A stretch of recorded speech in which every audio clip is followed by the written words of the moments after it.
Alors dans cette partie numéro 7, nous allons nous intéresser à la construction du radar de synthèse, des compétences de chaque élève. Alors la feuille radar se trouve ici, où vous avez déjà une première partie du modèle qui a été réalisée, puisque l'on retrouve les différentes compétences associées, et vous retrouvez ici effectivement les colonnes en fait, dans lesquelles on va pouvoir récupérer le nom des élèves. Alors comment faire pour réaliser, ici vous faire apparaître le nom des élèves? Alors on voit que dans la partie élève, notre liste est composée d'une colonne pour le nom et d'une colonne pour le prénom. On peut donc réutiliser la fonction concaténer de manière, par exemple sur la première colonne, égale, et on va donc récupérer le nom, point virgule, guillemets espace, guillemets, et le prénom. Vous pouvez valider par entrée, et vous allez faire apparaître en fait le nom de l'élève. Alors on peut appliquer une mise en forme ici conditionnelle. Bon là je vois que c'est en rouge, on va peut-être le remettre en automatique et en gras, on verra après pour la mise en forme.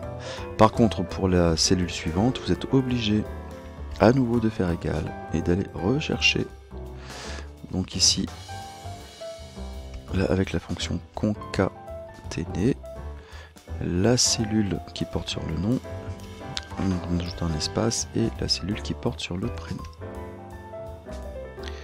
Et on continue comme cela pour les élèves suivants.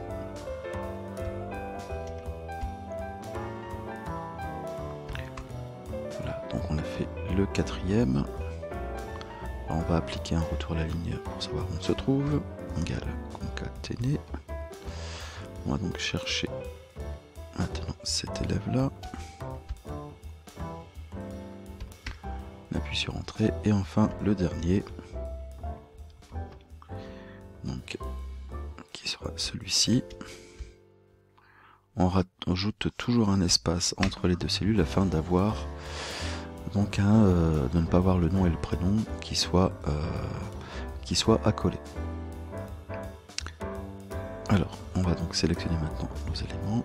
Voilà, on va ajuster. On peut sélectionner donc l'ensemble de notre tableau et associer une bordure.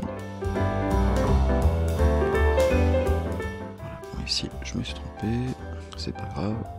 On va donc prendre les deux feuilles, en tout cas les deux lignes, et on va les supprimer. Alors maintenant, ce que l'on doit faire, c'est aller récupérer dans cette cellule-ci la valeur de la compétence de cet élève dans sa feuille. À nouveau, on va réaliser la fonction égale, en tout cas la touche égale. C'est donc la compétence 1 de l'élève Fragola. On retrouve ici la valeur dans cet endroit. On va pouvoir faire la même chose pour l'élève suivant. On vérifie bien qu'on est à la bonne, sur la bonne feuille. C'est 5, c'est 5, voilà. On va vérifier maintenant pour celui-ci. Donc égal.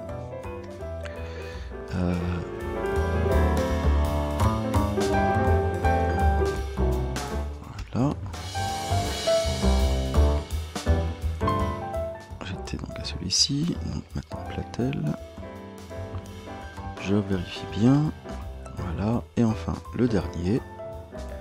Toujours sur la même cellule, et j'appuie sur entrée. Maintenant que j'ai déterminé, en fait, en tout cas récupéré les valeurs, en tout cas la première valeur de la compétence pour chacune des feuilles, je sais que par la suite les compétences apparaissent dans le même ordre. Je peux donc, après avoir sélectionné mes cellules, faire une recopie vers le bas, dans la mesure où comment dire, il y aura une transposition et donc une incrémentation ligne par ligne.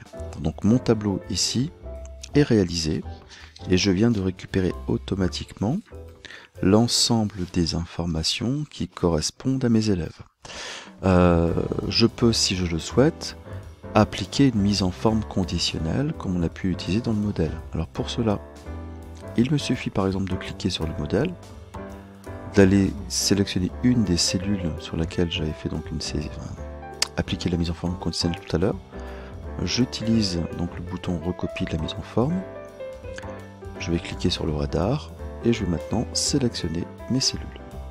sur lequel je souhaite appliquer la mise en forme.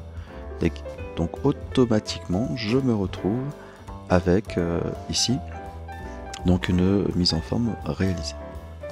Maintenant, ce que l'on va pouvoir faire, c'est la construction du radar. Pour cela, je vais avoir besoin d'une cellule sur laquelle je vais réaliser une liste déroulante qui ira récupérer le nom des élèves.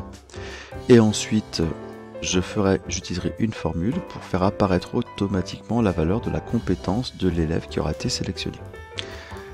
Donc, je vais me positionner donc ici en cellule I1.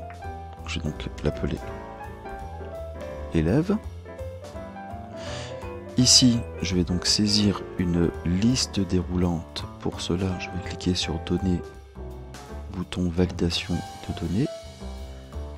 Je valide une liste et je vais sélectionner la liste de mes élèves qui se trouve de C1 à G1.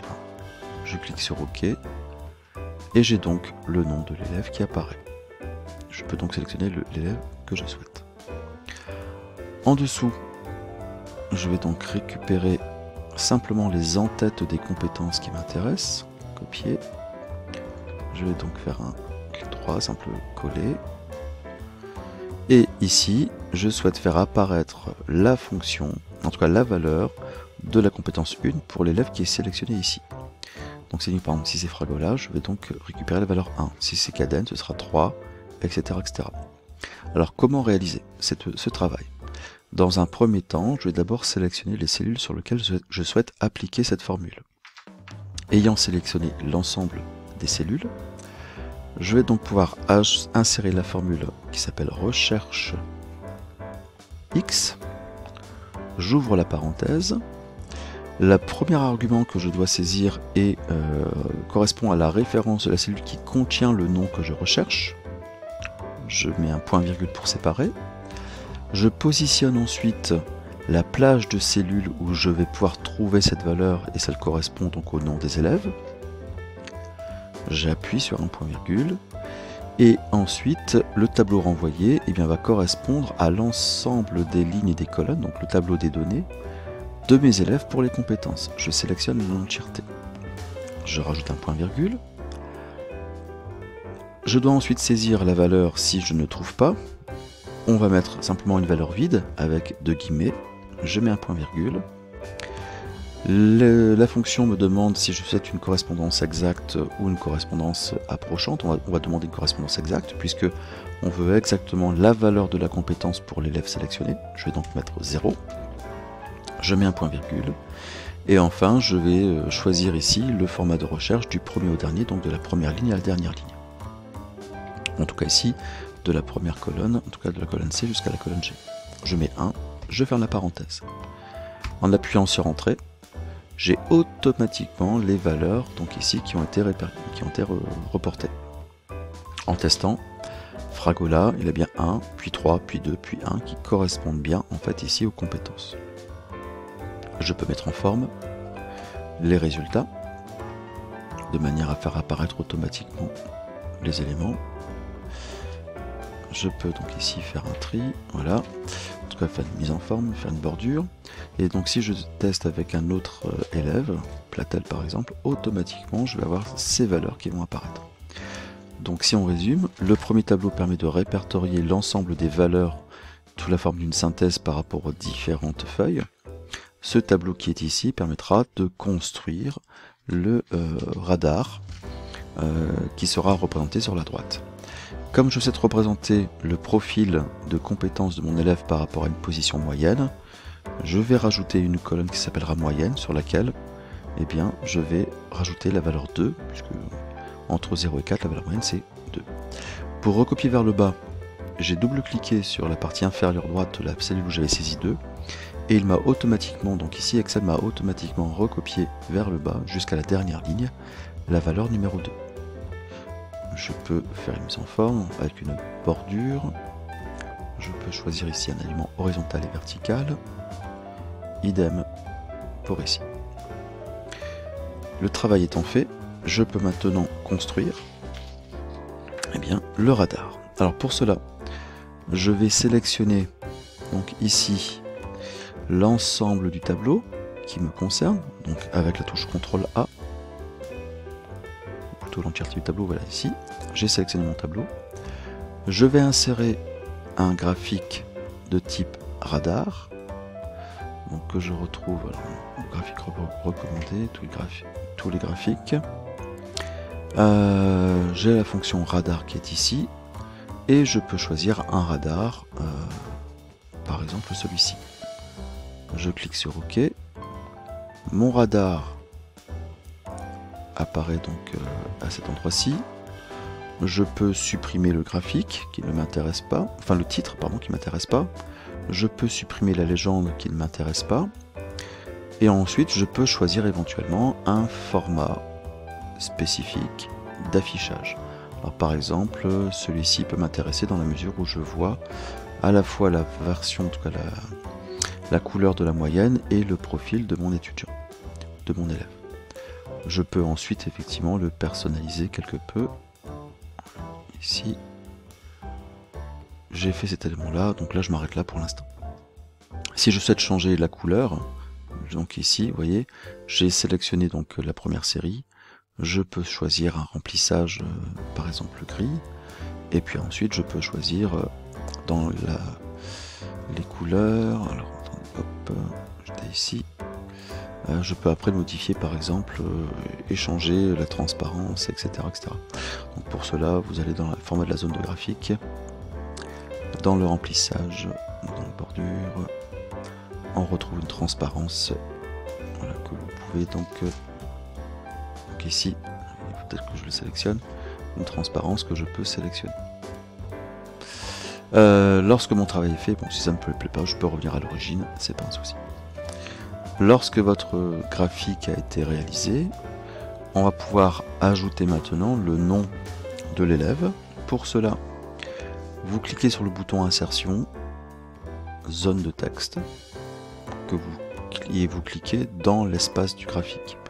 Une fois que vous avez inséré cette zone de texte, immédiatement vous allez dans la barre de formule, vous réalisez donc ici, vous appuyez sur égal, et vous allez chercher la valeur de en tout cas la référence de la cellule qui contient le nom de l'élève.